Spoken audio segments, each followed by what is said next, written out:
טוב, אנחנו באמצע הקרב מול פלישתים, כשארון השם נשבע ונלקח בשבי, אבל אנחנו נעשה הפסקה קטנה כדי להבין משהו מאוד מאוד יסודי, ואחר כך נחזור לקרב ואז נוכל להבין בעצם מה הולך שם. ההפסקה שאנחנו נדבר על השיעור הזה יהיה, אנחנו נדבר על חטאו של משה. מה בדיוק היה החטא, וזה קריטי כדי להבין בעצם את מה שהולך בפרק שלנו וגם אחר כך. אז אני קורא בספר במדבר, פרק כ', ויבואו בני ישראל כל העדה מדבר צין בחודש הראשון, וישב העם בקדש, ותמות שם מרים ותיקבר שם, ולא היה מים לעדה, ויקהלו על משה ועל אהרון, וירב העם עם משה, ואמרו לאמור, ולו גבנו בגבוה אחינו לפני אדוני, ולמה הבאתם את קהל אדוני אל המדבר הזה למות שם, אנחנו ובעירנו, ולמה העליתונו ממצרים להביא אותנו למקום הרע הזה, לא מקום זרע ותאנה וגפן ורימון ומים אין לשתות. ויבוא משה ואהרון מפני הקהל אל פתח אוהל מועד, ויפלו על פניהם וירא כבוד אדוני אליהם. וידבר אדוני אל משה לאמור, קח את המטה, והקהל את העדה אתה ואהרון אחיך, ודיברתם אל הסלע לעיניהם, ונתן מימיו. והוצאת להם מים מן הסלע, והשקית את העדה ואת בעירם. ויקח משה את המטה מלפני אדוני כאשר ציווהו, ויקהילו משה ואהרון את הקהל אל פני הסלע. ואומר להם, שמונה המורים, המן הסלע הזה נוציא לכם מים, וירם משה את ידו, ויח את הסלע במטהו פעמיים, ויצאו מים רבים, ותשת העדה ובעירם. ואומר אדוני אל משה ואל אהרון, יען לא האמנתם בי להקדישני לעיני בני ישראל, לכן לא תביאו את הקהל הזה לארץ אשר נתתי להם, הם עמי מריבה אשר רבו בני ישראל את אדוני, ויקדש בם. משה מצטווה לדבר אל הסלע להוציא מים, משה מכה בסלע ומוציא מים, ומשה לא נכנס, הקדוש ברוך הוא אומר יען לא האמנתם בי להקדישני לעיני בני ישראל, היה פה איזשהו סוג של חילול השם גדול, לכן לא תביאו את הקהל הזה, לכן אתם לא נכנסים לארץ, משה ואהרון. מה בדיוק היה חטאו של משה? רש"י אומר ככה, להקדישני, שאילו דיברתם אל הסלע, והוציא הייתי מקודש לעיני העדה. ואומרים, מה הסלע הזה שאינו מדבר ואינו שומע ואינו צריך לפרנסה, מקיים דיבורו של מקום, קל וחומר אנו. זאת אומרת, אם משה היה מדבר אל הסלע, אז בני ישראל היו עושים קל וחומר, הסלע שומע ומקשיב, אז אנחנו קל וחומר שצריכים להקשיב לקדוש ברוך הוא, אבל אתם הכיתם בסלע, ולא הייתם צריכים להכות בסלע, הייתם צריכים לדבר. אני אקרא את הטור הארוך על התורה, כי הוא מסכם כל מיני שיטות. דברי רש"י בכלל לא פשוטים. יען לא האמנתם בי, כתב הרמב"ן, אין החטא במשה ואהרון מפורש בתורה. אומר הרמב"ן, החטא של משה ואהרון לא מפורש, כי התורה מסתירה את חטאם של משה ואהרון. ורש"י פירש מפני שציווה אותם ודיברתם אל הסלע והם יכו. רש"י אמר שהחטא הוא שהקדוש ברוך הוא אמר תדברו אל הסלע, אבל הם יכו בסלע. וכשהרמב"ן מקשה על זה, כי מאחר שציווה קח את המטה, יש במשמע הזה שיעכב בו. זאת אומרת, הקדוש ברוך הוא אומר למשה ואהרון, למשה קח את המטה, אז קח את המטה זה ודבר על הסלע, זה יכול להיות גם להכות בסלע, אחרת למה צריך לקחת מטה? למה אני צריך לקחת מטה אם אני רק צריך לדבר על הסלע? ועוד, שאלה מאוד מאוד חשובה וקשה, אין הנס גדול בדיבור יותר מההכאה, כי הכל שווה אצל הסלע. זאת אומרת, מה ההבדל אם אני מכה בסלע ומוציא מים, או אני מדבר אל הסלע ומוציא מים? אני אקח ויקה סלע סתם כל היום, לא יצא ממנו מים. ברור שיש קידוש השם עצום, כשהעם רואה שמהסלע יוצא מים, מה זה משנה אם הכיתי בסלע או דיברתי אל הסלע? זה לא כזה פער, שנוכל להגיד, פה זה נס ופה זה לא נס. שניהם זה נס עצום. תקחו סלע במדבר, תקעו אותו, כמה שתקעו אותו, לא יצא ממנו מים. אז מה החילול השם הנורא בזה שהם הכו ולא דיברו? ועוד, למה אומר על זה מעלתם בי? הקדוש ברוך הוא אומר מעלתם בי, כאילו יש איזה סוג של מעילה, כאילו, מה הסיפור?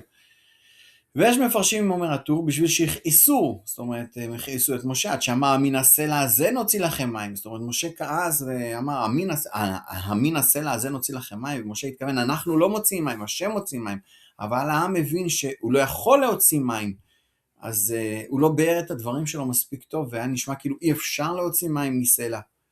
יש מפרשים בעבור שלא אמר שירה, למה לא אמרת שירה על זה שיצאו מים? יש מפרשים בשביל שישראל אמרו להם בואו תוציאו מהסלע אחר, ומשה אמר לא, מהסלע הזה נוציא מים? אנחנו צווינו על הסלע השני, ויש בזה חילול השם, כאילו משה לא חשב שהשם יכול להוציא מים מכל סלע. והרמב"ם אמר שחטאו של משה היה שהוא כעס, אמר שמונה המורים, כן? בני אברהם, יצחק ויעקב, אדם ברמתו של משה אסור לו לכעוס, איך אתה כועס? ואז על זה הקשה הרמב"ן, אוקיי, גם אם נגיד שמשה כעס, זה לא מה שהקדוש ברוך הוא אומר לו, לא האמנתם בי, מה הקשר בין הכעס לבין לא האמנתם בי? להקדישני, איך זה קשור? ועוד, אהרון עצמו לא כעס, וחוץ מזה, משה מצאנו אותו שהוא כועס על פיקודי החיל, ושם הוא כעס בחינם, אז למה הוא לא נענש שם על זה שהוא כעס? והטור הוא מסכם ואומר, והקרוב שנאמר בזה הם דברי רבנו חננאל, שכתב שחטאו במה שאמרו נוציא לכם מים, וראוי הוא שאמרו יוציא השם לכם מים. זאת אומרת, רבנו חננאל אומר לא, החטא הוא שהם אמרו, אמין הסלע הזה נוציא לכם מים, הם צריכים להגיד אמין הסלע הזה יוציא השם לכם מים. איך שלא נסתכל על זה, אני אסכם את זה בדברי רבי יצחק הרמא. רבי יצחק הרמא כותב ככה, שאלה קשה וחזקה בחטאו של משה רבנו ועונשו, שהרי שולחן, והרי בשר, והרי סכין לפנינו, ואין לנו פה לאכול. וזה כי מצוות השם למשה כתובה לפנינו, והמעשה אשר עשה לא נעלם מנגד עינינו, מחרון אף השם משתומם ליבנו, ואין איתנו פירוש שישכך את האוזן בחטא. זאת אומרת, חטאו של משה, אומר רבי יצחק הרמא, לא מובן. הוא כל כך לא מובן שכל הפרשנים מנסים למצוא משהו, וגם המשהו שהם מוצאים זה לא כל כך מסתדר. כאילו, גם אם יש פה איזשהו משהו, מה ההבדל בין להכות בסלע לבין לדבר אל הסלע?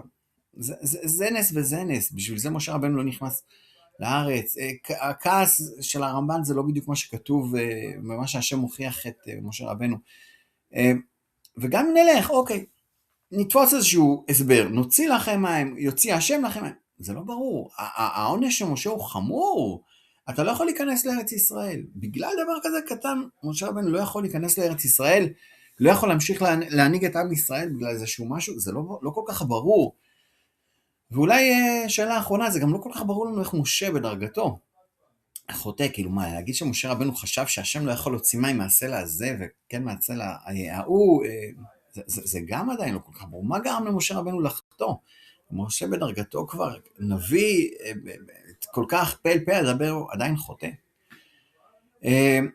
אני אקרא עוד שתי מקורות שנחזק בעצם את הקושיות. וישמע אדוני את כל דבריכם ויקצוף וישבע לאמור. משה בספר דברים, ככה הוא בעצם אומר לעם ישראל. וישמע השם את כל דבריכם ויקצוף וישבע לאמור, אם יראה איש באנשים האלה, הדור הרע הזה, את הארץ הטובה שנשבעתי לתת לאבותיכם, זולתי כלב בן יפונה הוא יראנה ולא ייתן את הארץ אשר דרך בה, ולבניו יען אשר מילא אחרי אדוני.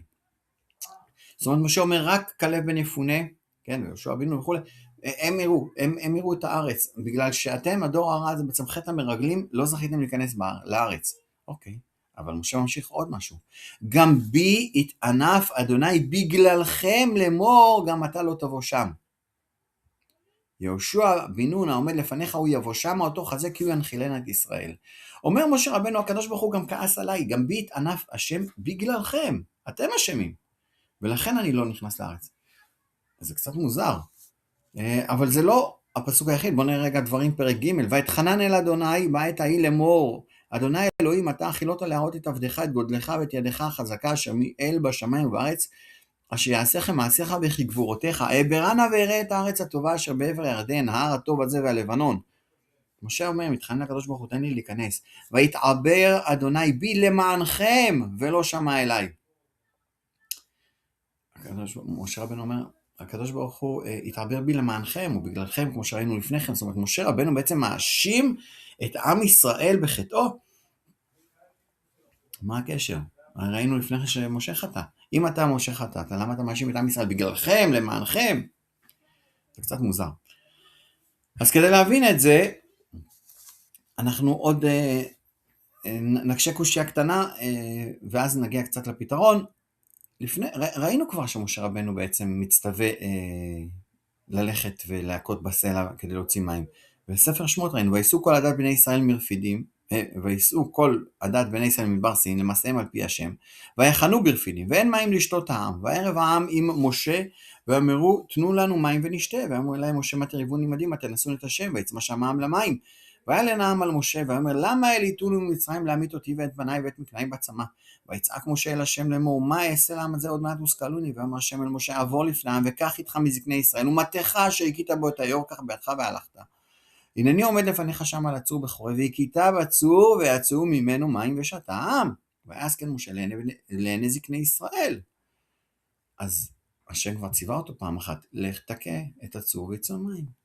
אז איך יכול להיות שפעם אחת להכות בסלע זה בסדר, זה סבבה, זה הכל טוב. ואילו פרשה השנייה זה חטא כל כך חמור שמשה לא נכנס לארץ. כדי להבין את זה, אנחנו צריכים להבין בדיוק מה היה חטאו של משה רבנו. ואת זה אנחנו נעשה בעזרת השם בפעם הבאה.